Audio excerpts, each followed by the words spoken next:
Oke, rekan-rekan, mari kita awali mata kuliah kita. Siapa yang mau memimpin doa? Doa khusus Valentine ya. Tidak boleh doa asal-asalan ya. Apakah sudah ada petugas doa? Kalau belum ada, ya sudah. Suster Domi dan Suster Salva, merayakan Valentine kan, Suster? Ya. Nanti coklatnya menyusul, Suster. Saya kirim ke kampus. Untuk Rangga juga ya. Yuk, silakan, Suster. Doanya Valentine ya, Suster. Khusus Valentine. Saya pengen tahu doanya Suster tentang Valentine itu kayak apa. Ini Suster Safa atau saya, Rom? Silahkan, dua-duanya juga boleh. Terima kasih di situ. Selamat pagi Romo, para suster dan teman-teman yang terkasih. Mari kita tinggalkan kesibukan kita menyiapkan hati untuk memulai kegiatan kita, belajar mengajar kita pada hari ini dengan doa. Marilah kita menandai diri kita dengan tanda kemenangan Kristus dalam nama Bapa dan Putra dan Roh Kudus. Amin.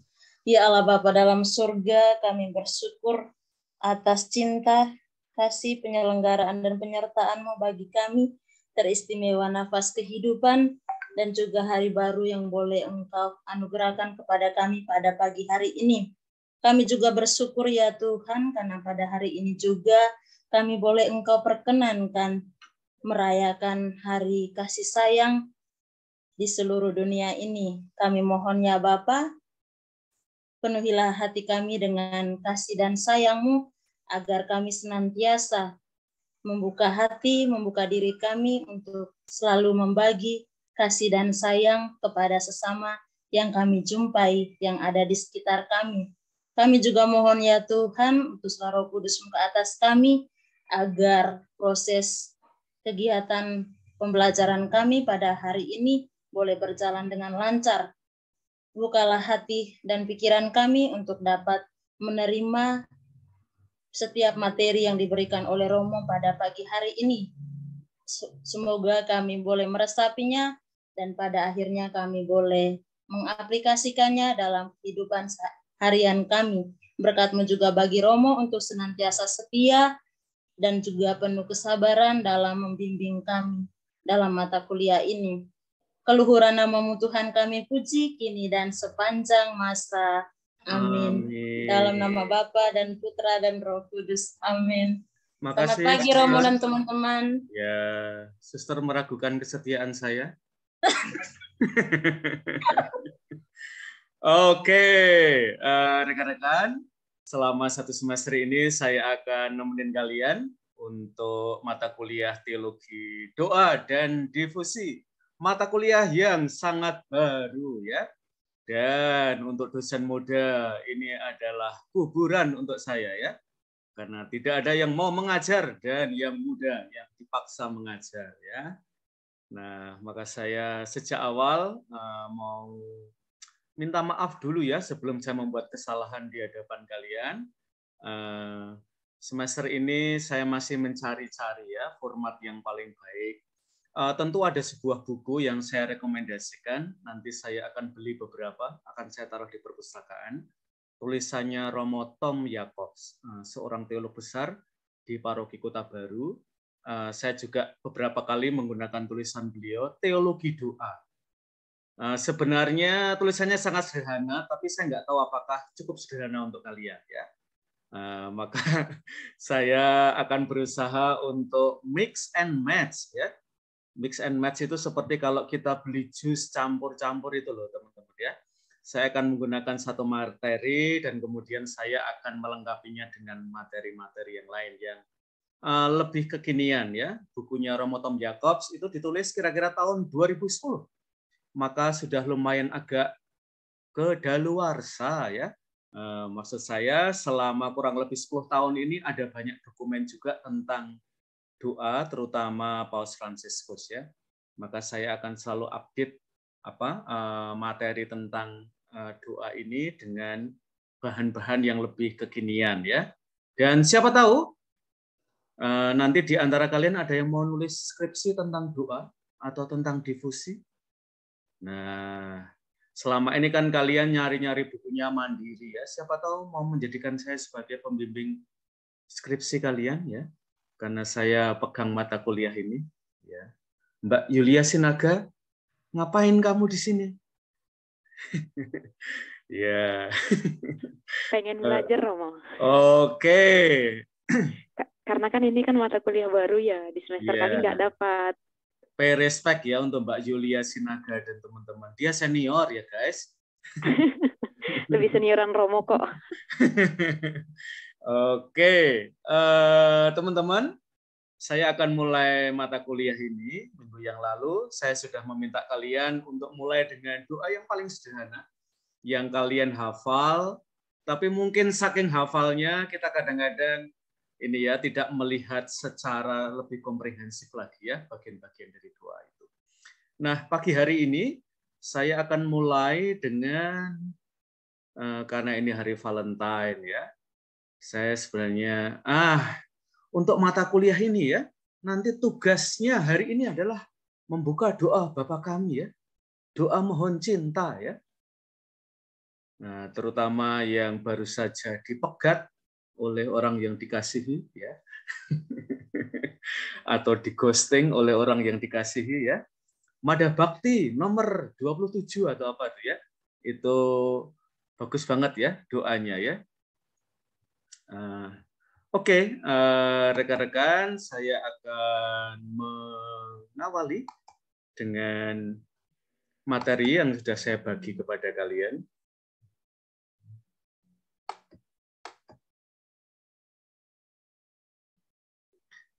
Nah, salah satu tema yang baru yang menurut saya pantas untuk kita inklusikan dalam mata kuliah ini adalah tulisan Paus Fransiskus Gaudete et Exsultate. Mbak Sinaga pernah baca dokumen ini di mata kuliah lain?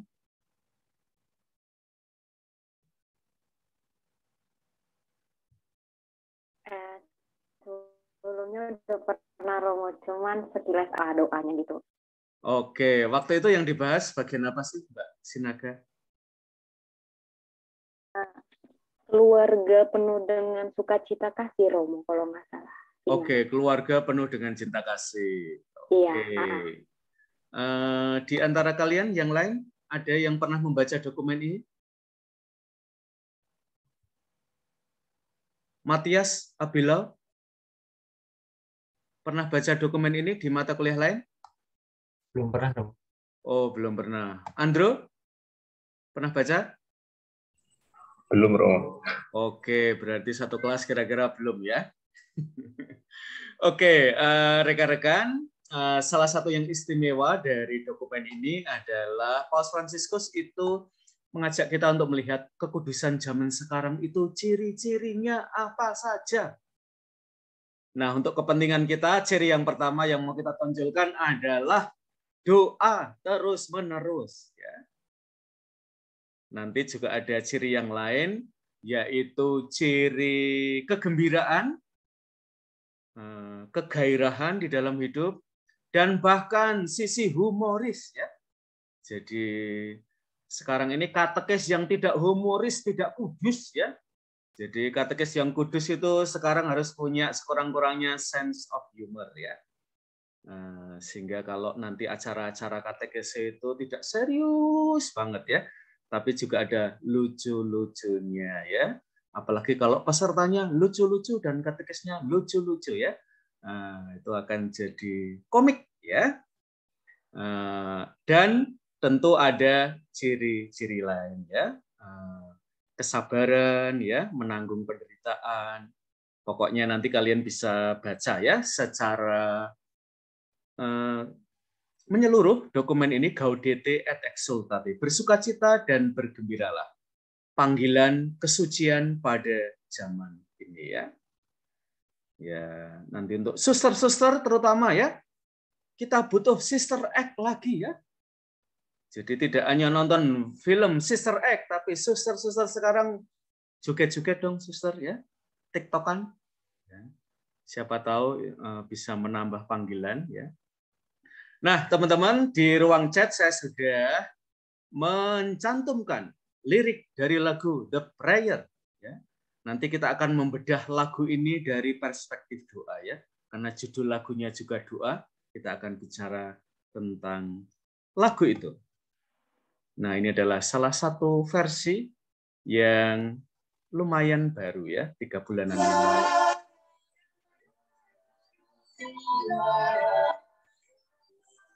Pertanyaannya sangat gampang. Lagu ini omong apa kalau kita kaitkan dengan doa? Oke. Kita tinggalkan sejenak ya.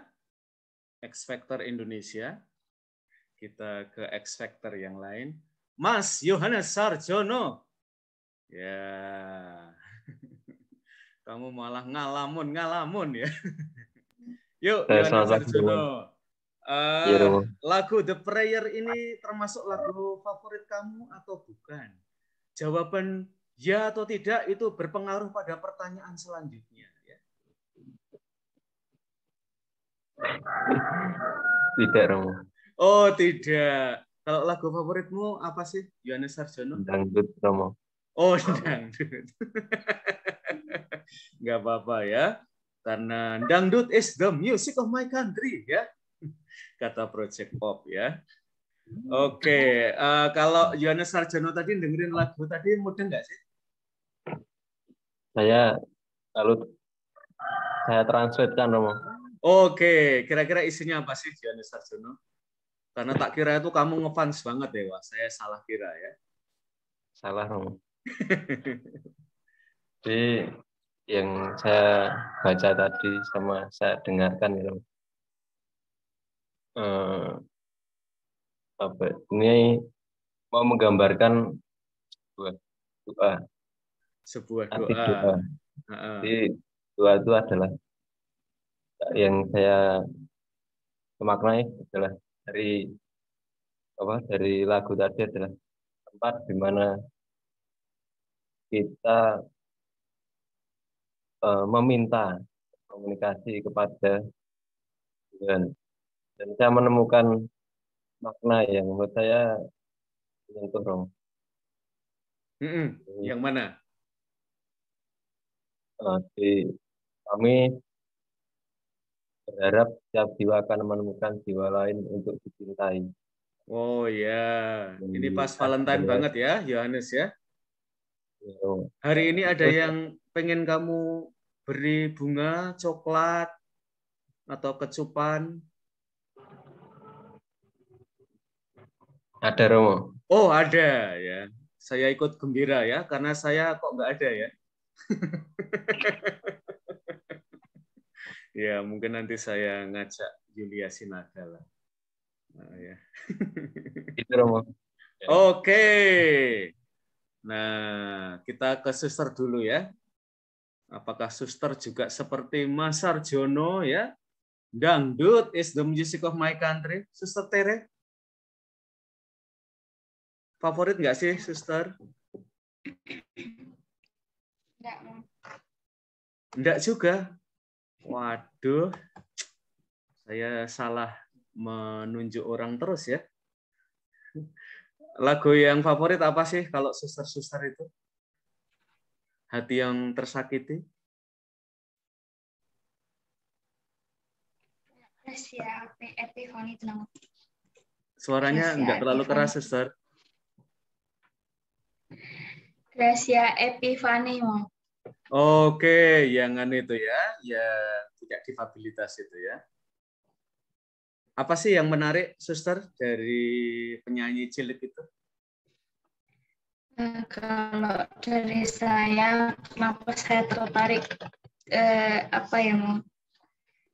meskipun dia ya udah dari kecil sih sebenarnya dia mengalami kan kayak gitu mau, tapi dia punya kelebihan dan itu dia kembangkan dan menjadi hal positif, bahkan dengan lagu-lagu rohaninya yang dia bawakan ya termasuk saya sendiri bisa menjadi refleksi juga bagi saya seperti itu.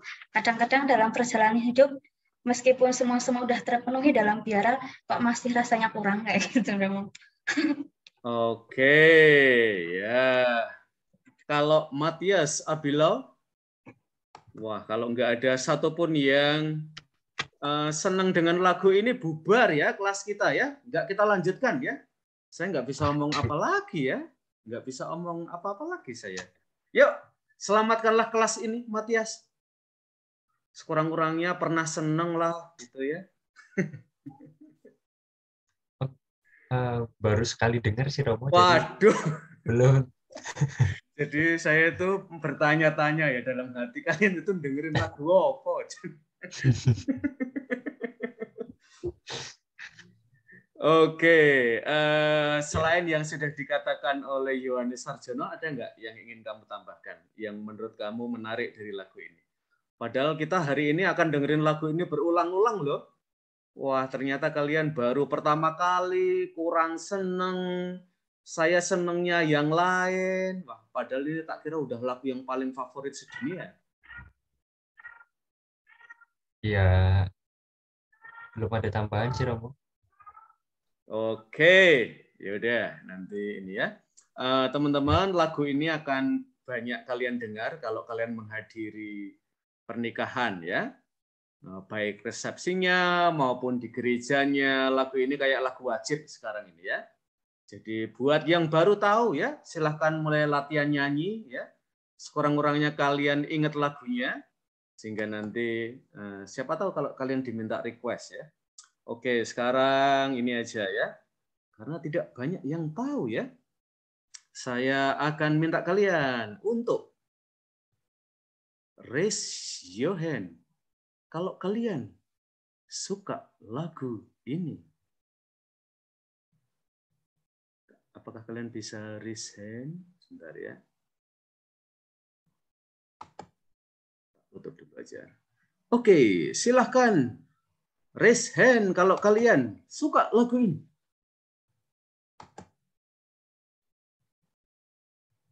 Am I the only one di kelas ini? Ya, Suster Norbertin. Selamatlah kelas ini dari api neraka ya. Yuk, Suster. Ya, baik, Romo. Ya. Kebetulan saya suka lagu ini, Romo. Oke, ini. Sejak kapan Suster sukanya?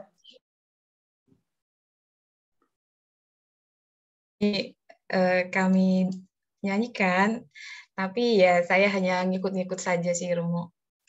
Oke, apa sih yang membuat Suster suka dengan lagu ini? Saya suka dengan lagu ini karena liriknya, Romo. Liriknya itu waktu itu ya, Romo ya, dan sampai sekarang kami maknai di mana kami dulu waktu itu sebagai suster yang baru saja profesi. Nah, ini kan lagu yang The Prayer, sebuah doa. Nah, tadi saya sempat lihat bahasa Indonesianya. Memang kami sudah pernah ini juga melihat bahasa Indonesianya. Di sini sangat menarik bagi saya karena ada sebuah permohonan kepada Allah sendiri, permohonan saat dia tersesat, saat dia butuh bimbingan Allah, dia ya berdoa. Dan ketika berdoa itu ya di situ ada sebuah keselamatan. Itu sih yang saya refleksikan dari sebuah lagu The Prayer ini. Jadi doa menjadi satu-satunya di dalam hidup. Terlebih saya di dalam panggilan kami begitu. Apapun itu yang dialami ya berdoa dan nanti Tuhan akan membimbing dan akan selamat. Begitu, Romo. Oke, Suster ya. Teman-teman, nanti kalau kalian belajar mata kuliah apa itu ya? Soteriologi ya, kalau mungkin ada dosen yang pernah menyebut nama itu ya. Itu adalah ilmu atau faham tentang keselamatan ya. Nah, keselamatan itu dalam bahasa yang lebih sederhana, dalam bahasa yang lebih sehari-hari, kalau di dalam lagu The Prayer itu adalah kata keselamatan di dalam lagu The Prayer. Ada dalam kata? Nah, sekarang kita tebak-tebakan ya. Kata apa? Dalam lagu The Prayer. yang bicara tentang keselamatan. Satu kata aja. Nah, sekarang tebak-tebakan ya. Silakan lihat liriknya. Mbak Fiona Amalia. Kata apa Mbak Fiona? Kata sifat?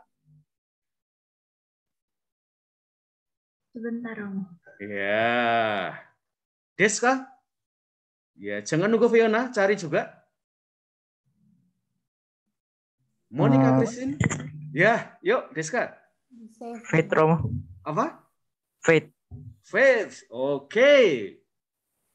Bentar, saya ketik dulu ya. Dan jawabannya adalah teng tong. Ya. Safe, Kurang bro. tepat. Safe. Safe, Romo. Wah, Matias Abilau. Betul, yaitu safe.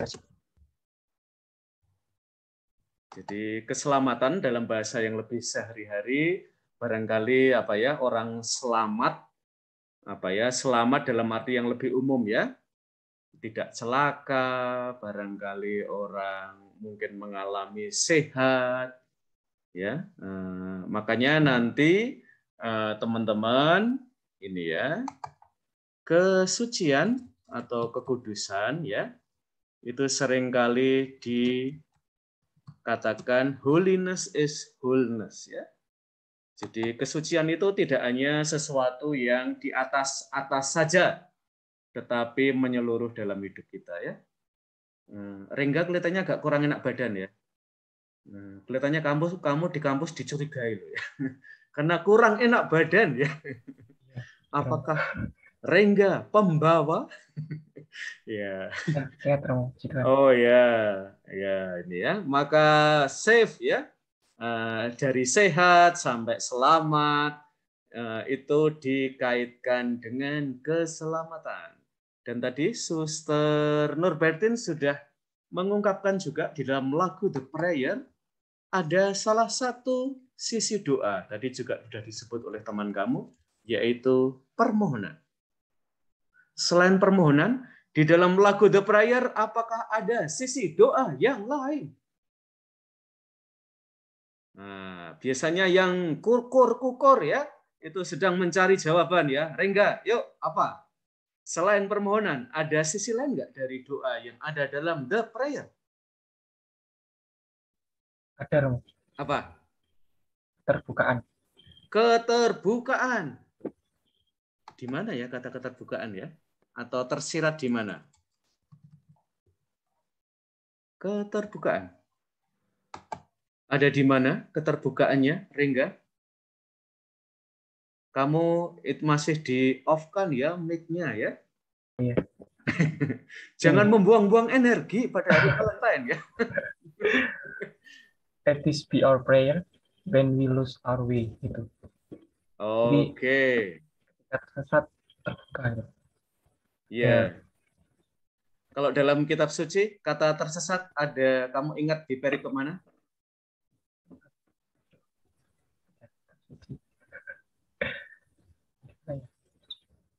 Waduh, saya malah yang tersesat, Romo. Ya, anak yang hilang, domba yang hilang, koin yang hilang, ya. Iya. Jadi apa? Terutama untuk teman-teman Kristiani, kata-kata dari The Prayer ini punya apa ya? Langsung punya asosiasi ya. Ketika orang mendengarkan, nanti misalnya teman-teman Muslim, Hindu, Buddha, dan Konghucu dan yang lain ya. Apakah asosiasi itu sangat dekat ya?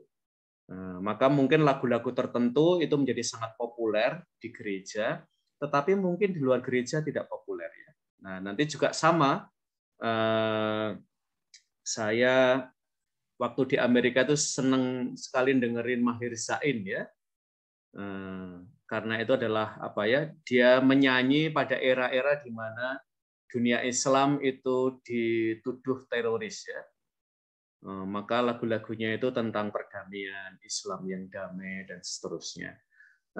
Mungkin menarik buat saya, tetapi mungkin buat teman-teman Kristiani di Indonesia, Maher Zain ya nggak terlalu populer ya. Dia populer aja di kalangan teman-teman Muslim ya.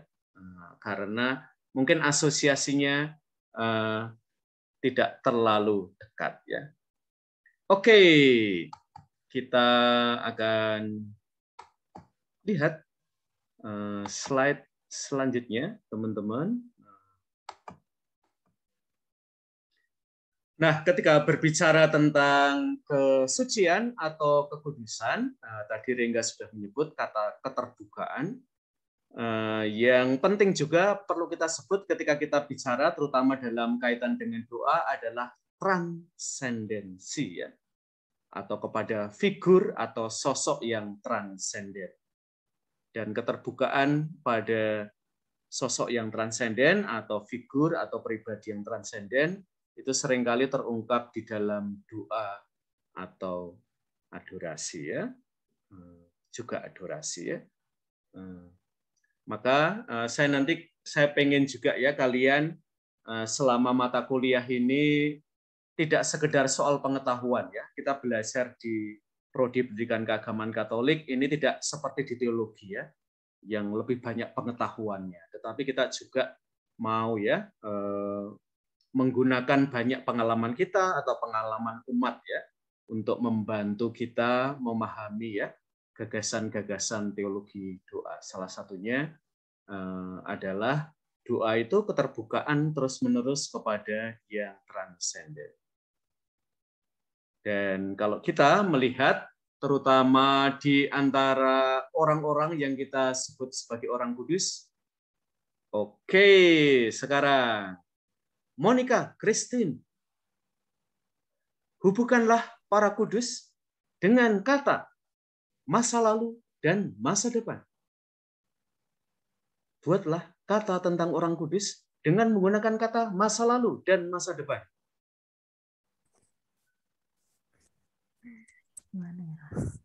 Ya, ini terkenal sekali loh, suster.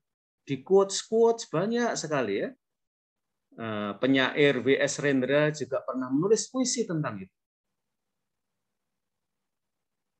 Apa bedanya seorang kudus dengan orang yang pura-pura kudus dengan menggunakan kata masa lalu dan masa depan?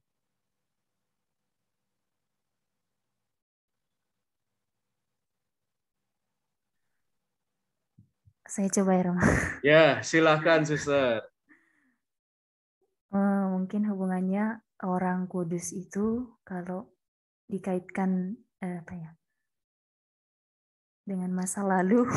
Ya, masa lalunya ini pendirinya tarikatnya suster gimana sih? Suci-suci banget. Kalau pendiri saya sih nggak suci-suci banget sih. Ngejar-ngejar cewek ya. Ya, Romo. Lalu perang-perang biar terkenal ya. Ya, Romo. Pendiri kami itu Bapak Santo Vincentius. Wah, itu suci sekali ya. Enggak, Romo, awalnya. Enggak. Enggak, sucinya di mana, suster?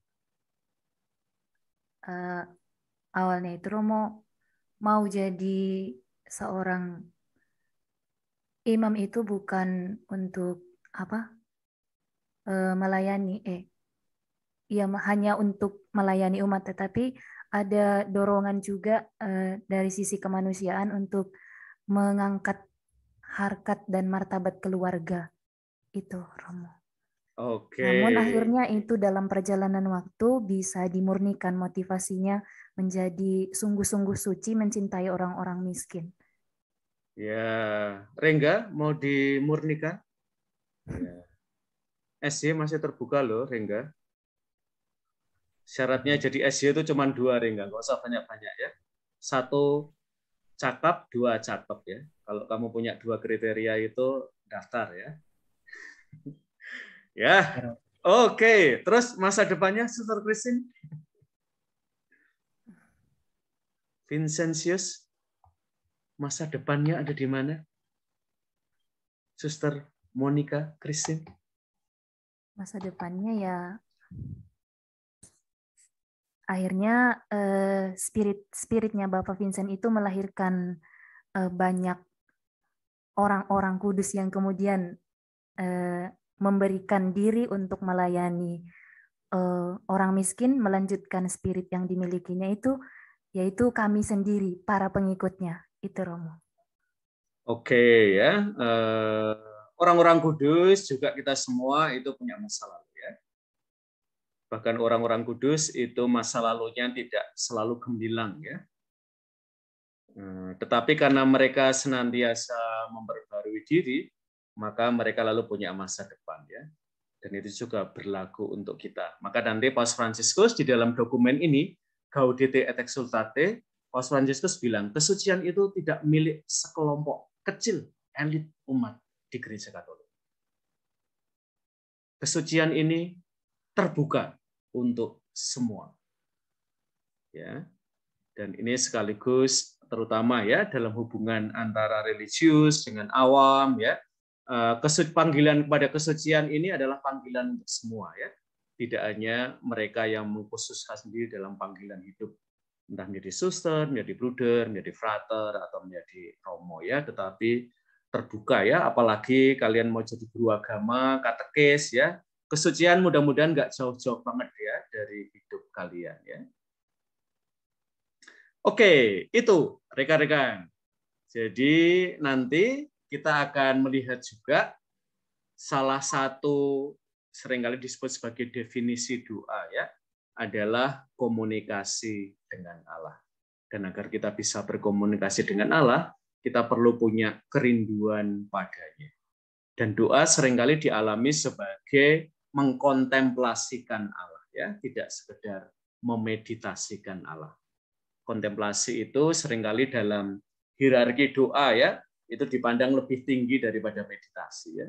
Karena menggunakan seluruh senses kita ya, seluruh indera kita ya, sementara meditasi itu banyak menggunakan ini ya, pikiran kita ya. Nah, saya pengen minta pendapat kalian ya. Kalian setuju atau tidak dengan Paus Fransiskus? Mustahil kita suci kalau kita tidak doa. Setuju? Tidak setuju? Saya mencari wajah yang paling pendoa dulu ya. Mbak Francisca Octavia Asri Digati. Yuk. Ya, wajah kamu prayerful loh Mbak pagi ini ya. Yuk. Setuju nggak sih dengan kata-kata Paus Fransiskus? Kekudusan itu mustahil tanpa doa. Kekudusan itu perlu dengan doa. Yang penting alasannya, Mbak. Setuju, Romo. Namun di sini saya ingin menambahkan pendapat Paus Fransiskus itu sendiri. Oke, boleh. Dalam dokumen yang kita bahas saat ini, saya membaca bahwa ada 4 tanda kekudusan di dunia saat ini. Saya tadi baru menyebut 2. Yang 2 kamu sebut dong. Yang pertama itu ketekunan, kesabaran, dan kelemah lembutan. Oke, ya. Kegembiraan dan rasa humor. Ya. Dan keberanian dan gairah. Oke. Dalam doa terus-menerus. Oke. Paus Fransiskus yang tadi itu baru menyebutkan yang poin keempat. Yang 1, 2, dan 3 itu belum. Jadi saya hendak menambahkan begitu, Romo. Terima kasih. Oke ya, jadi selain Paus Fransiskus nanti untuk bagian ini, karena ini mata kuliah teologi doa dan devosi, menekankan bahwa kekudusan itu perlu ada doa. Sekaligus juga ada 3 yang lain yang sudah disebut Mbak Francisca. Yang pertama adalah kesabaran, ketabahan, kelemah lembutan, ya. Lalu ada kegahirahan, ya. Ada semangat. Lalu satu lagi apa, Mbak? Yang ketiga keberanian dan kegairahan. Yang kedua? Yang kedua itu kegembiraan dan rasa kegembiraan humor. Dan humor. Ya. Nah, sekarang karena tadi Suster Tere ya sudah mengajak kita untuk melihat adik yang punya difabilitas penglihatan itu keren banget ya waktu nyanyi ya. Nah ini juga ada adik yang punya difabilitas penglihatan ya. Dia nyanyi lagu The Prayer lagi ya.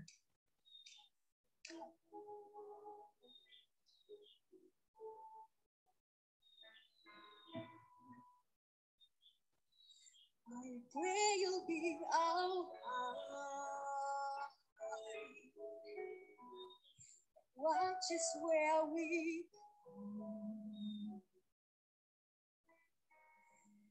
help us to be wise. Just when we don't know,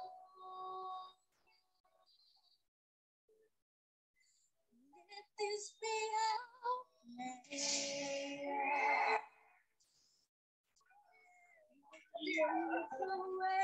Nanti pertanyaan saya buat kalian, apa sih yang membuat juri itu menekan belnya ya?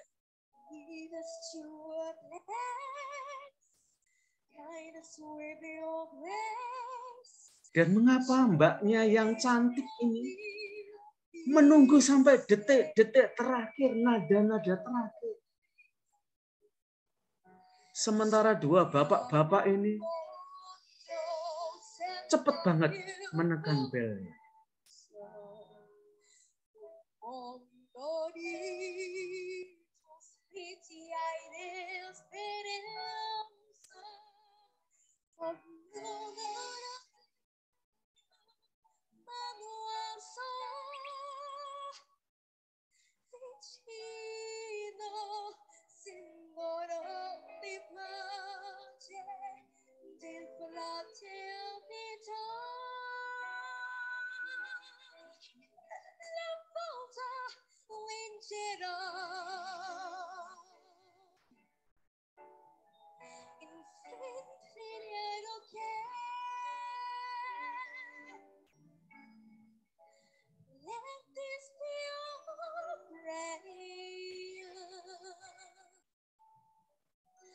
Just like every time,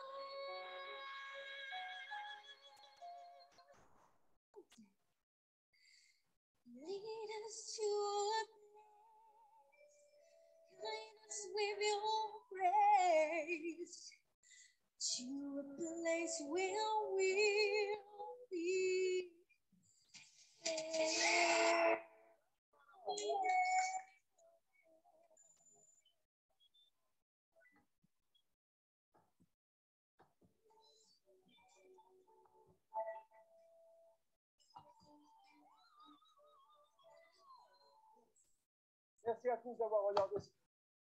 Oke, kira-kira apa ya yang membuat dua juri cowoknya cepat-cepat menekan bel, sementara mbak-mbaknya ini nunggu sampai nada-nada terakhir.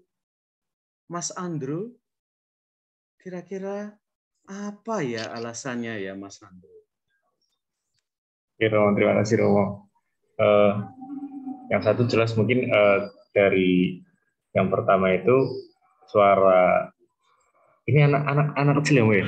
Anak kecil, suara, voice kids dari Prancis. Suara anak kecil ini satu bagi juri itu bagus. Lalu yang kedua, anak kecil ini menyanyikan lagu ini tuh penuh dengan perasaan yang apa ya? Intinya ya, kalau Andrew dengerin itu bagusnya di mana sih Andrew? Dia itu nyanyinya benar-benar menggunakan hati gitu loh, menggunakan perasaan. Jadi antara orang bernyanyi dengan menyanyi biasa saja dengan menggunakan perasaan atau hati itu berbeda. Seperti itu loh. Bedanya ada di mana Andrew? Kalau orang yang bernyanyi dengan menggunakan hati terus bisa memaknai lagu itu akan membawa perasaan, menularkan perasaan yang sama dari isi lagu itu. Seperti itu Romo, kalau dari saya. Oke, kalau menggunakan ini ya, dokumen ini adalah nyanyian yang bagus atau elok itu Pak sampai pada tujuannya ya, destinasinya ya, yaitu sang transenden itu ya. Jadi lagunya itu tidak hanya menyamping ya, tapi betul-betul bisa sampai pada figur yang transenden itu ya. Lalu tadi juga menggunakan hati ya. Saya akan menggunakan sebuah istilah dari seorang teolog Karl Rahner ya. seorang teolog itu sebenarnya ngapain sih? Ya, kayak saya, Romo Putranto, lalu Romo Madyo, itu sebenarnya hidupnya sehari-hari ngapain ya? Kelihatannya juga nggak sibuk-sibuk banget, tapi kok cenderung buta semua ya. Sebenarnya apa sih yang dilakukan oleh para teolog ini ya? Yang dilakukan itu adalah to speak the unspeakable. Ya. Untuk menuturkan sesuatu yang nggak bisa terkatakan.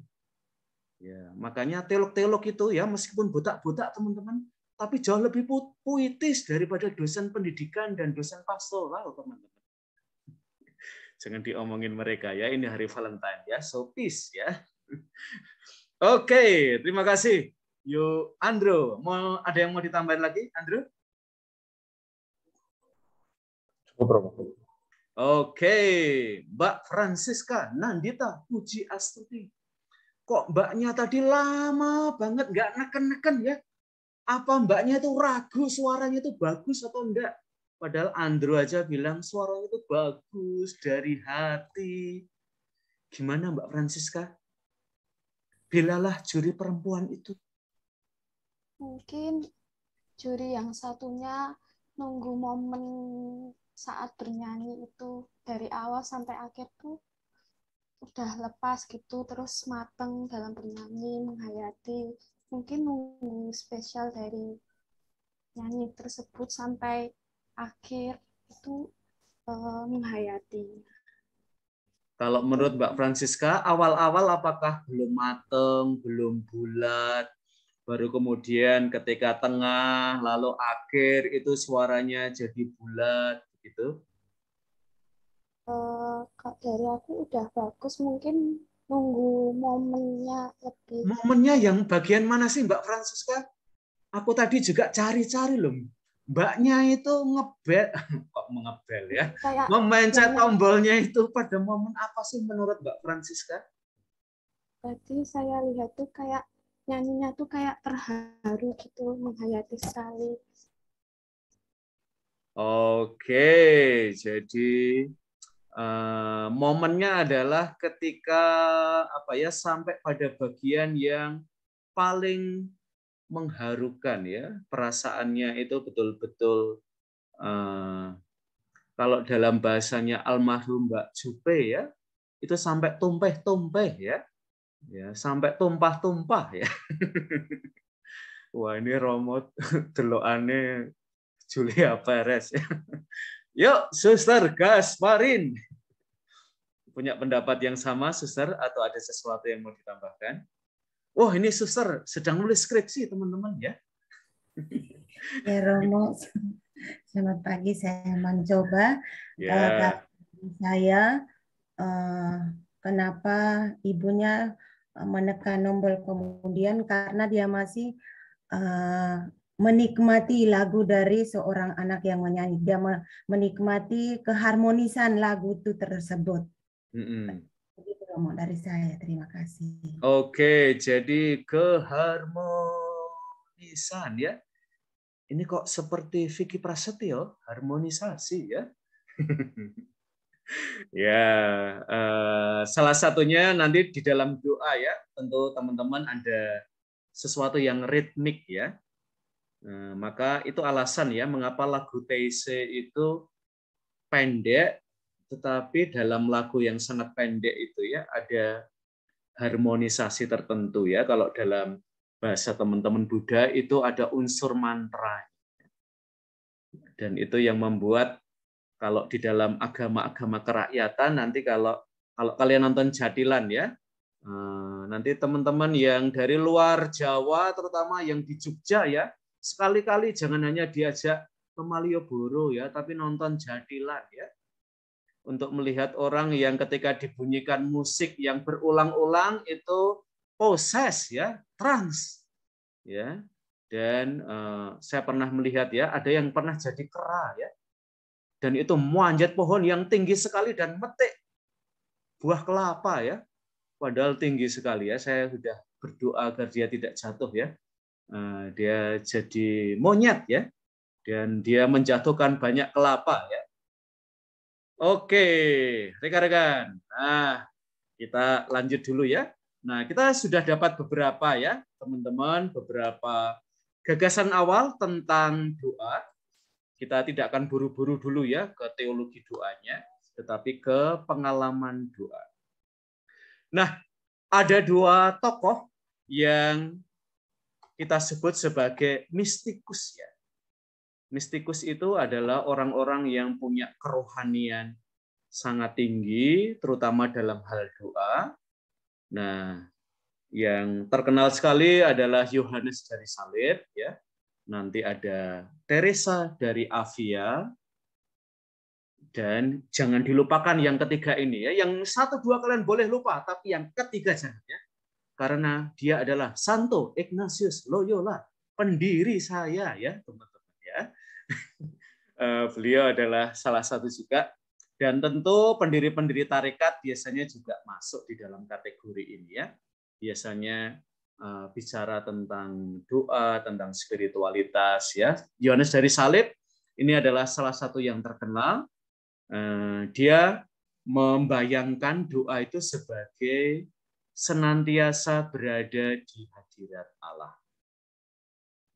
Maka agar kita bisa berdoa, kita perlu punya kerinduan akan Allah.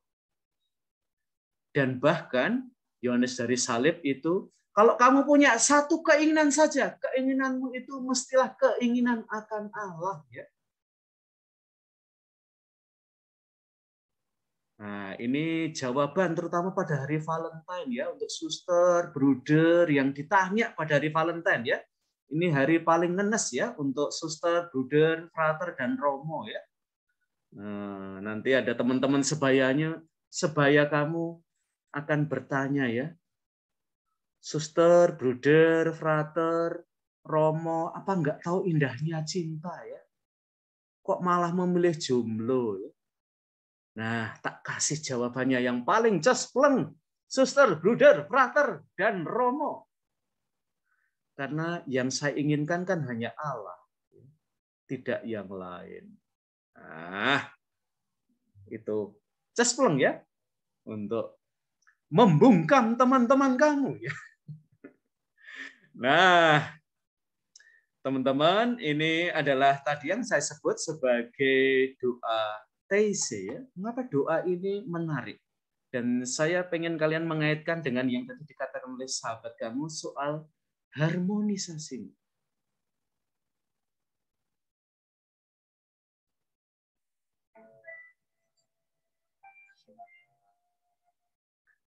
Nah, terutama yang sering menyanyikan lagu TC, saya pengen kalian arti lagunya apa sih?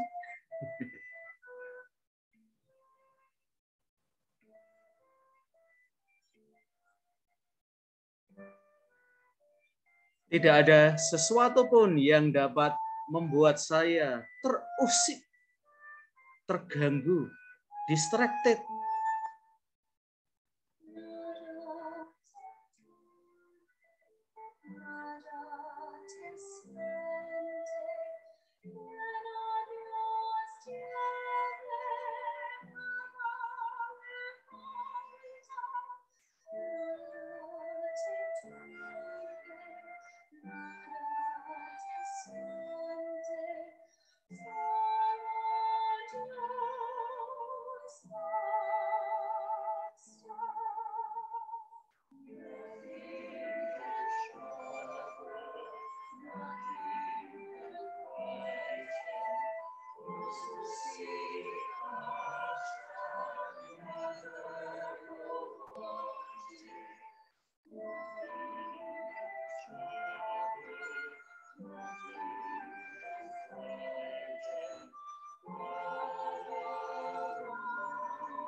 Oke, mungkin kalian sebelum ini belum menyadari ya bahwa lagu Nada Turbe itu dari Santa Teresa dari Avia. Nah, maka keren banget karena dia bukan sosok sembarangan ya, teman-teman. Dan kata-kata dari Yohanes dari Salib lain apa ya yang saya ingat ya? Kalau seseorang mau menemukan Tuhan, dia harus berani berjalan menyusuri lorong gelap yang panjang. Kalau kita menyusuri lorong itu, Tuhan sudah menanti di ujung lorong sana. Nah, keren kan? Itu juga dari Yohanes dari Salib, teman-teman. Santa Teresa dari Avia atau Teresia sama ya. Doa adalah hubungan persahabatan yang intim dan perbincangan yang sering dijalin dalam kesendirian hanya dengan Dia. Nanti teman-teman akan melihat juga ya yang mirip dengan yang disampaikan oleh Teresa dari Avia itu adalah dari Jalaluddin Rumi. Ini salah satu tokoh spiritual di dalam agama Islam, juga mistikus ya. Rumi itu pernah menulis begini ya. Saya meminta orang lain pergi, biar kamu tinggal sama saya saja. Wah, Tuhan itu intim banget loh teman-teman ya. Ngusir yang lain-lain biar pergi ya. Biar kita itu satu dengan Tuhan. Oke. Artinya lagu tadi apa sih, Suster Domi? Jangan tertegun gitu, Suster ya. Biasa aja ya. Apa yang menarik, Suster, dari syair-syair lagunya? Sudah ada terjemahannya dalam bahasa Indonesia ya. Janganlah cemas, janganlah takut, di dalam Tuhan, dan seterusnya. Kalau dilihat dari keseluruhan lagunya itu, bagi saya itu lagunya sangat menarik dan sangat menyentuh ya Romo, apalagi kalau di saat kita sedang melakukan adorasi di depan Sakramen Maha Kudus. Dari lagu ini yang menarik buat saya itu Tuhan meminta untuk tetap tinggal bersama Dia dalam doa. Itu menarik. Tinggal bersama Dia ya. Doa itu berarti tinggal bersama dengan Dia ya. Jadi kita one on one dengan Dia. Bahkan nanti kalau kalian retret dengan para Yesuit ya, kalian tidak diajak retret ya. Kalian diajak liburan sama Tuhan ya. Nah, tapi isinya sama ya, dikasih banyak kerjaan ya. Katanya liburan tapi kok gaweannya banyak ya. Oke, mengapa sih tinggal bersama Tuhan itu menarik banget buat suster? Dari Teresa dari Avia. Mudah nggak sih tinggal bersama Tuhan, suster? Suster Domi dan Salva? Kalau bagi saya tenang suster, tidak ada CCTV-nya Provinsialat. Tidak akan dilaporkan ya. Sejauh pengalaman ya Romo, selama memilih untuk menjadi seorang biarawati, lalu mengikuti sejak tahapan awal dari calon hingga sampai saat ini, awalnya itu berat. Beratnya di mana sih suster? Jadi suster itu beratnya apa sih? Temannya yang membuat berat, hidupnya yang membuat berat, kaulnya yang membuat berat ya. Ini ada beberapa mbak-mbak loh yang sedang mempertimbangkan ya. Jadi suster enggak ya? Karena sama cowok ngecewain terus ya, cowok-cowok itu. Beratnya apa sih suster? Oh, ya Romo, kalau untuk beratnya itu pada awal-awal masuk ya Romo, karena harus penyesuaian dengan hidup membiara yang waktu di luar itu hidupnya ya sesuka dan semau kita saja, tapi kalau sejak di biara itu hidupnya itu diatur dan penuh dengan kedisiplinan dan mengikuti waktu-waktu dalam biara. Jam doanya ada, jam makan, jam kerja semuanya diatur sedemikian rupa dan sangat tertib, dan itu dari pribadi saya awal masuk itu memang berat, terlebih kita baru selesai pendidikan awal SMA, kita masih waktu itu masih usianya ya masih ingin bebas, lalu masuk dengan diatur oleh waktu seperti itu memang butuh penyesuaian. Tapi setelah itu dalam perjalanan, seiring berjalannya waktu, dibimbing, dibina oleh para senior, akhirnya mulai ada penyesuaian dan mulai menerima situasi-situasi itu dan menjalankannya. Ya bagi saya itu semuanya itu terlihat sangat berat, tapi kalau dijalani dengan penuh sukacita dan itu berdasarkan kemauan pribadi, pasti semuanya bisa dilewati sekalipun itu berat. Itu Romo dari saya. Oke, kalau kayak suster gitu pernah merayakan Valentine nggak sih waktu SMA gitu?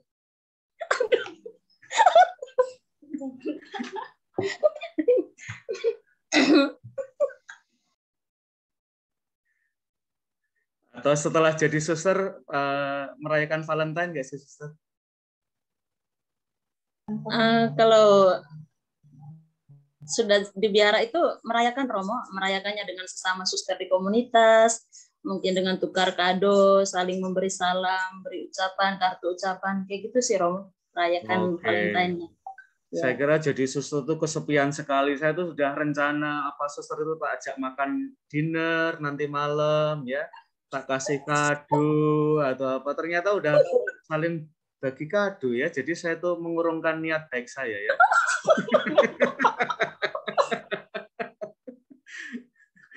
Oke, maka teman-teman, seringkali ketika seseorang masuk tarekat hidup bakti, apalagi masuk tarekat, misalnya nanti kalau di kelas religiusitas ya, kalian ini ke Okso misalnya ya, ke para pertapa, dulu ada istilah namanya adalah fuga mundi. Fuga mundi itu menyingkir dari dunia ya. Jadi kelihatan sekali sih kalau suster ya. Kalau Romo blas nggak ketok-ketok ya. Fuga mundinya itu ya. Kalau suster tuh kelihatan ya. Kemana-mana pakai pakaian resmi ya. Ya malah Romo-Romo itu pakai baju branded ya, celana yang paling kekinian ya. Tasnya juga nggak memperlihatkan bahwa dia seorang Romo ya, nggak kelihatan ya. Oh tak kirain bapak-bapak, ternyata Romo ya. Ya paling banter, oh tak kira mas-mas ya, ternyata Romo ya. Jadi fuga mundinya tidak selalu kelihatan ya. Tapi para suster itu jauh lebih kelihatan fuga mundinya ya. Dan nanti terutama teman-teman cewek mahasiswa-mahasiswi ya, kalau ke tempatnya susteran jangan langsung bludusan masuk ya. Karena seringkali di tempatnya suster itu ada pembatasnya, teman-teman. Namanya adalah klausura ya. Ya. Kalau ke tempatnya SY bludusano ya, sampai meja makan itu enggak masalah karena kita tidak punya klausura ya. Tapi para suster itu punya ya ruang mana yang disebut sebagai ruang yang pribadi, mana yang ruang umum ya. Kalau di SY itu ruang umum semua ya. Apalagi kalau kamu anggota SY ya, langsung boleh buka dimanapun di dunia kamu masuk ya. Langsung buka kulkas boleh, langsung pakai mobil boleh ya. Karena rumah kita adalah seluruh dunia ya. Jadi tidak hanya rumah kita sendiri di Indonesia, tapi di seluruh dunia. Menarik kan cara hidupnya ya? Oke. Biar suster-suster ya tetap bahagia dalam hidup mereka ya. Kita doakan terutama pada hari Valentine ini ya. Sehingga tetap merasakan cinta kasih Allah ya. Oke. Nah, Teresa dari Avia itu memberikan tempat pada aloneness ya, teman-teman ya, kesendirian. Aloneness itu beda dengan lonely ya, itu kesepian ya. Jadi para suster itu sendiri tapi nggak sepi. Jadi meskipun alone tetapi tidak lonely ya. Nah, Romo Andalas itu alone kadang-kadang lonely. Ya, ini suster-suster lebih tabah lah pokoknya dalam hal ini ya. Makanya Romo SY itu harus sering kaulnya disegarkan ya. Sok lali ya. Oke, teman-teman, ini adalah versi yang lain ya. Dari lagu yang sama. Matteo, Claudia und Matteo Markus performen den Lieblingssong von Lenas Mama. Nah, saya pengen ya hati kalian itu biar tersentuh ya oleh hal-hal yang apa ya, seni, doa, begitu ya, jalan keindahan. Karena ternyata dalam ilmu komunikasi, teman-teman, hal-hal yang non-verbal itu lebih menyentuh kita daripada hal-hal yang verbal. Komunikasi verbal itu kira-kira berpengaruh sampai 97% pesan itu diterima. Sementara kata-kata itu hanya 7% saja, dikit banget.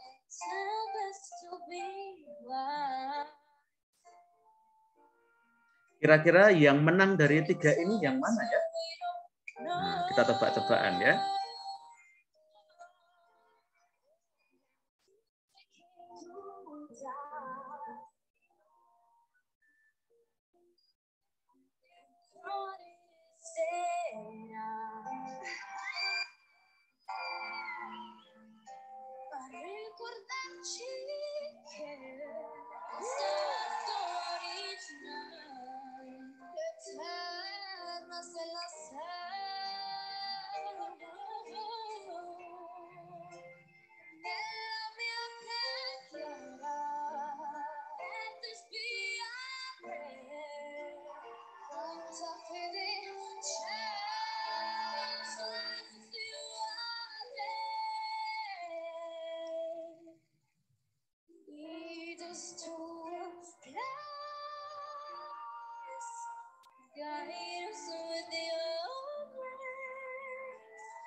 Oke, setelah ini let's vote.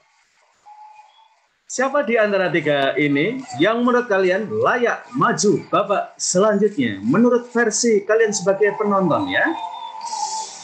Pasti tahu saya berat untuk milih salah satu. Bagus-bagus semua. Semua dapat tepuk tangan. Nah, sekarang adalah choice dari penonton.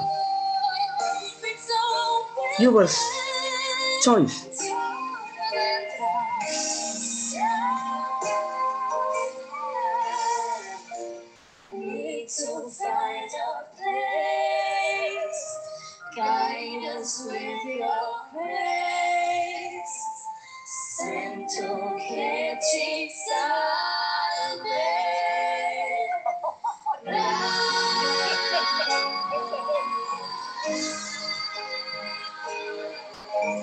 Mateo adalah yang pirang, Claudia adalah mbak-mbak yang imut, Mateo Marcos adalah yang rambutnya hitam. Ya, susah ya, tapi kita harus vote pagi hari ini ya. Nah, kira-kira kalian mau milih yang mana? Ya, sekarang saya mau milih di antara yang kameranya belum nyala. Nicholas Abimanyu. Lalu Mbak Natalia Christine. Ya udah, Mbak Natalia Christine dulu aja. Milih yang mana, Mbak? Vote yang mana? Mateo yang rambutnya pirang? Yang tadi Mateo rambutnya Marcos yang rambutnya hitam? Claudia yang Mbak. yang tadi rambutnya panjang Romo, yang cewek. Yang Mateo ya, yang pirang ya. Mengapa milih Mateo? Karena tadi saya dengar suaranya itu lumayan, suaranya bagus Romo, terus penghayatannya juga dapat. Oh alah, tak kira good looking Mateonya ya. Bagusnya di mana sih Mbak suaranya? Kok saya merasa suaranya bagus-bagus semua ya, nggak ada yang menonjol satupun. Apa ya Romo, waktu nada tinggi tadi dia sampai terus halus, suara didengar juga enak. Oke, wajahnya juga enak ya dilihat ya. Oke, itu siapa yang nengok-nengok? Boleh ikut dapat SKS loh. Ya, Mas Nicholas Abimanyu. Oke, sambil nunggu Mas Nicholas, Yosef Gustawan. Ya, yuk. Nek kamu cah lanang, cah cowok pilih endi kowe? Suaranya enggak kedengaran ya.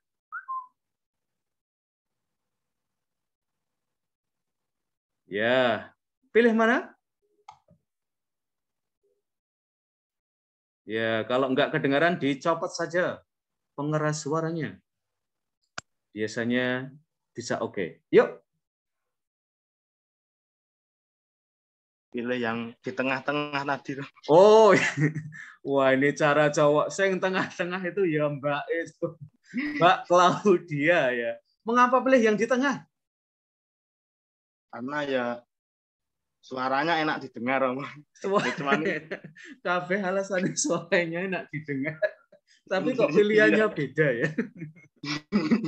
Yang membedakannya dari dua cowok di kiri dan kanan apa sih? Kan sama-sama enak didengar tuh. Ya yang tadi yang cowok yang rambutnya panjang tadi itu ya suaranya itu nggak fales, jadi apa ya, buat untuk suara naik sama turun itu pas balance loh. Kalau Mbak Claudianya yang di tengah? Ya suaranya ya merdu ya, cuman itu. Oke. Ya. Sebentar. Oke, Nicholas Abimanyu. Yuk. Pilihanmu yang mana? Apakah yang rambutnya hitam? Cowok? Mbak Claudia di tengah? Atau Mas Mateo? Dinyalakan dulu mikrofonnya. Nicholas? Kurang tahu ya Romo, tadi saya ke belakang. Wah, ya sudah. Ya. Lepaslah kesempatanmu ya. Oke, enggak apa-apa ya. Rekan-rekan, mengapa sisi-sisi ini saya tunjukkan kepada kalian bahwa nanti doa itu tidak sekedar soal sistematis, hubungan yang logis di antara kalimat-kalimat ya. Melampaui itu ya, teman-teman ya, sampai batas-batas tertentu.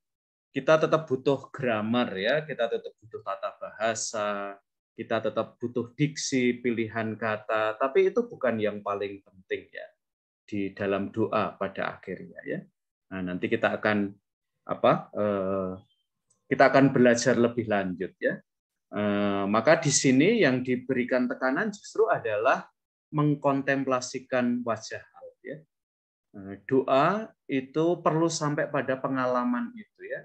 Bisa sampai contemplating God ya, karena diyakini bahwa ketika kita sampai pada pengalaman mengkontemplasikan Allah, itu lalu kemanusiaan kita itu pulih ya. Mengapa doa dalam arti tentu itu punya sisi healing ya. Jadi sekarang ini kata healing yang sering self healing ya, yang kita banyak omongkan. Sebenarnya kalau seseorang itu punya pengalaman spiritual ya dengan hidup doanya, sebenarnya juga ada proses healing itu. Maka Paus Fransiskus itu mengajukan beberapa pertanyaan kepada kalian yang nanti kalian bisa renungkan secara pribadi ya. Adakah saat-saat di mana Anda menempatkan diri di hadiratnya dalam keheningan, tinggal bersama dengannya tanpa tergesa-gesa dan membiarkan diri Anda dipandang oleh. Jadi ada pengalaman tidak hanya Anda memandang Allah, tetapi Allah memandang balik Anda. Apakah Anda membiarkan apinya mengobarkan hati Anda? Maka sekarang pertanyaannya, menurut kamu apa yang paling membuat kalian distracted dari doa? Yang paling membuat saya buyar kalau doa itu apa? Nah, Paus Fransiskus memberikan alternatif jawaban yang saya terkesan banget sih, maksudnya di luar dugaan saya. Karena Paus Fransiskus mengatakan yang membuat kita itu distracted dari doa adalah hidup kita itu kesusu, kemerungsung, tergesa-gesa, in a rush, in a hurry. Paling gampang kita lihat dengan kalau kalian naik sepeda motor itu biayaan ya. Seolah-olah kita itu akan terlambat ya. Nah, ya jelas wong berangkatnya aja terlambat ya. Seperti saya kalau dari rumah saya ya. Kalau saya berangkat 7:45 ya, saya banter-banteran dengan Bu Sisil ya. Pasti kami ketemu di lampu hijau ya. Dan begitu lampunya ganti hijau, saya langsung ngebut duluan ya. Dan sampai di kampus kira-kira 2-3 menit sebelum jam 7 ya. Dan kemudian lari naik tangga ya, pas sampai kelas jam 7.00 ya. Kadang-kadang udah ditinggal kelasnya yang berdoa ya, padahal saya udah tepat waktu ya. Pas jam 7. Oke, sekarang pertanyaannya adalah apa yang seringkali membuat doa saya terdistraksi, terganggu, terbelokkan? Ya, oke. Mbak Febi Teresia, Mbak Maria Febiana Windianing Tias, Adita Riyaji Pradata, Maria Skolastika Nesti. Yuk, nama-nama yang sudah saya sebut, silahkan tunjukkan pesonamu mulai dari sekarang.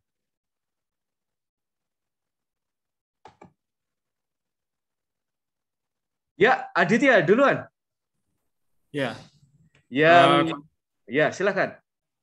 Ya, kalau menurut saya yang membuat terganggu itu karena terlalu banyaknya permohonan yang kita sampaikan pada doa-doa tersebut, Rom. Sehingga kita dibantu dong, Adit.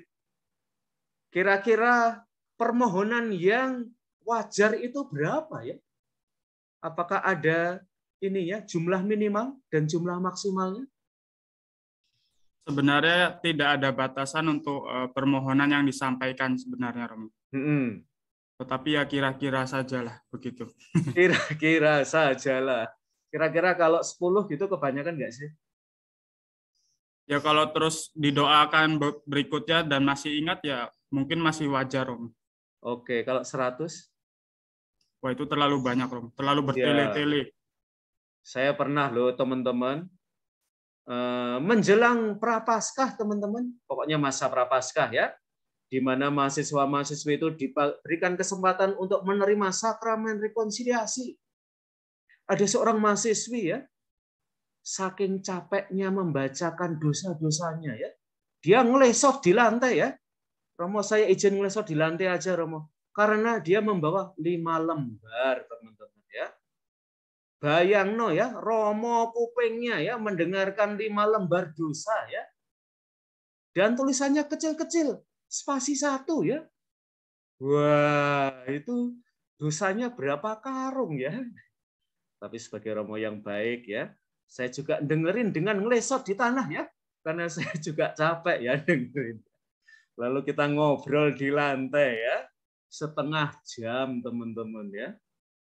Sampai yang di luar kapel itu menangis ya. Ini kok lama sekali, saya udah mau kuliah ya. Gara-gara Mbak ini saya nggak jadi mengaku dosa ya. Yuk Mbak Natalia Agnes. Ya, yang membuat kamu terdistraksi doa apa sih Mbak Natalia dan Agnes? Agnes dulu, Romo. Oh ya. Apa yang buat kamu itu doa, ambil doa. Iya. Yang membuat dosanya itu doa terdistraksi. Biasanya itu Romo, kalau saya waktu doa itu nggak konsentrasi. Misalnya kalau terbayang-bayang HP gitu Romo biasanya. Jadi waktu doa tuh ya pikirannya di HP aja gitu. Kalau misalnya ada tugas ya pikirannya di tugas, jadi nggak konsentrasi dalam doanya. Kalau saya kok nggak terbayang-bayang HP tuh Mbak. Saya tuh malah terbayang-bayang kamu ya. Beda Romo. Oke.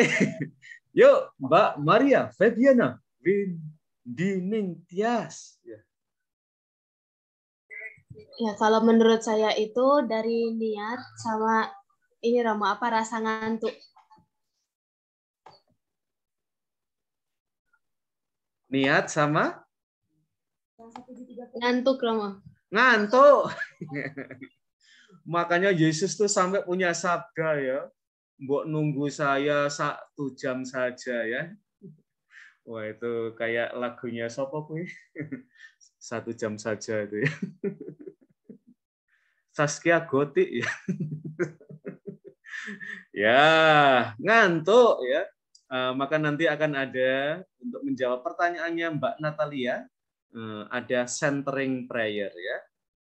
Jadi membuat kita lebih terpusat ketika berdoa dan tidak terdistraksi kemana-mana ya. Dan ini kabar gembiranya Mbak Natalia. Ternyata dalam pengalaman banyak orang berdoa, terdistraksi itu wajar sekali.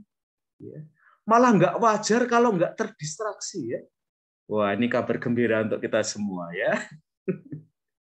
Oke. Siapa lagi yang masih ada di sini? Mbak Sinaga, gimana Mbak doanya? Sering terdistraksi juga nggak sih Mbak? Pastinya sering ya Romo, itu manusiawi ya Romo ya. Oke, biasanya yang membuat terdistraksi apa atau siapa? Kalau saya lebih ke suasana sih Romo. Karena dengan adanya suasana ribut atau bahkan banyak kebisingan-kebisingan, nah di situ salah satu bentuk distraksi yang benar-benar sangat mengganggu gitu Romo. Yeah. Apalagi kalau ketika saya ikut rekoleksi itu kan suasananya kan membawa ya. Kalau memang benar-benar sunyi, berarti kita fokus dan konsentrasi gitu Romo. Kalau kos tempat favorit nggak sih untuk doa? Tidak. Apa yang membuat kos tidak favorit? Padahal kan sebagian besar waktu kalian ada di kos. Apa kamu harus lari ke gereja Antonius Kota Baru? Saya mau doa, lari ke sana. Lalu balik Enggak lagi. sih, Roko. Cuman kalau di kos itu kan karena kita harus menyesuaikan sama teman-teman kita juga kan bisa dikatakan agak terganggu gitu, Romo. Jadi ya lebih nggak konsentrasi aja gitu. Oke, jadi nanti juga ada ya teman-teman diskusi di dalam buku-buku spiritualitas adalah menciptakan sacred time, sacred space ya. Nah, tentu seperti dikatakan oleh Mbak Yulia Sinaga, gereja itu adalah tempat yang ideal ya, atau kapel atau rumah-rumah doa yang lain ya, karena itu memang dikhususkan untuk sacred time dan sacred space ya. Nah, persoalannya adalah sebagian besar waktu kita tidak di gereja ya, tetapi di ruang-ruang di mana kita beraktivitas pada waktu-waktu yang nggak selalu slow sepanjang waktu ya, yang tidak selalu free time ya. Maka nanti salah satu istilah yang saya kira baik untuk kalian ketahui juga adalah ini ya. Tak tulisnya dulu karena bahasa Jawa ya. Santo Ignatius Loyola ya, salah satu pakar yang kita sebut pada awal, beliau mengusulkan contemplativus in action. Orang bisa hening di dalam kebisingan hidup. Nah, seorang Yesuit perlu bisa menjadi seorang rahib dalam hiruk pikuk kota. Apalagi IKN ya, ibu kota negara ya. Perlu bisa menjadi seorang rahib. Bahwa seorang rahib itu bisa menemukan Allah dalam keheningan, itu kita tentu tetap respect ya. Kalau orang sangat aktif banget, itu kita juga sangat respect ya. Nah, kalau dalam suasana yang sangat aktif, orang bisa kontemplatif, nah itu keren banget ya. Nah, salah satunya ya yang ada di hadapan kalian ini ya, contemplativus in actione ya. Nah, contohnya ya. Yuk, Deska, Dwi. Mas Deska. Ya. Kalau wajah-wajah seperti kamu ini, apakah kalau berdoa terdistraksi? Kelihatannya bercahaya? Pasti lah, Romo. Pasti. Yuk, kalau distraksinya apa, Deska? Biasanya mikirin hal selanjutnya yang akan dilakuin gitu. Oke, jadi hidupnya Deska ini ditandai oleh kekhawatiran masa depan ya. Sementara banyak dari kita itu hidupnya itu dibebani oleh masa lalu ya. Nah, apalagi masa lalu punya beban, masa depan punya kecemasan ya. Waduh, hidup kamu berat banget ya. Oke, rekan-rekan, saya akan menutup kelas kita. Jadi kita nggak selalu akan menghabiskan waktu sampai jam ini ya. Sampai jam 9.50 ya. Kita harus peka pada kalian yang menggunakan internet dan kuota ya untuk kelas ya. Maka saya akan lebih menyingkat pertemuan kita. Meskipun sekarang kita sudah kembali ke masa yang kurang lebih new normal ya. Maka seperti komentar saya tadi pada awal doanya suster, bahwa doa keheningan itu tidak pernah dimaksudkan sebagai pelarian menyangkal dunia ya. Tidak sebagai sebuah fuga mundi ya.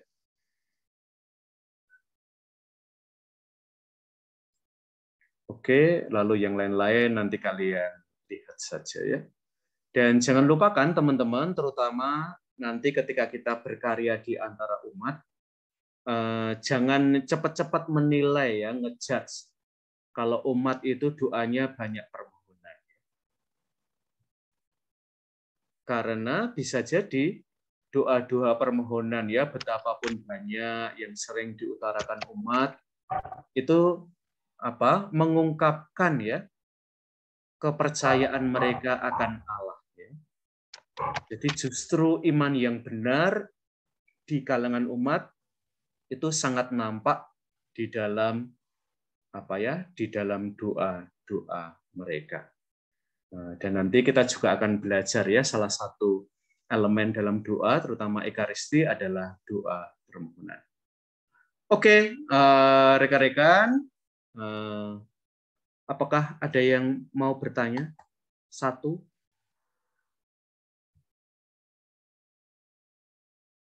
Kelihatannya tidak ada atau belum ya. Nanti video-video yang lain silahkan lihat.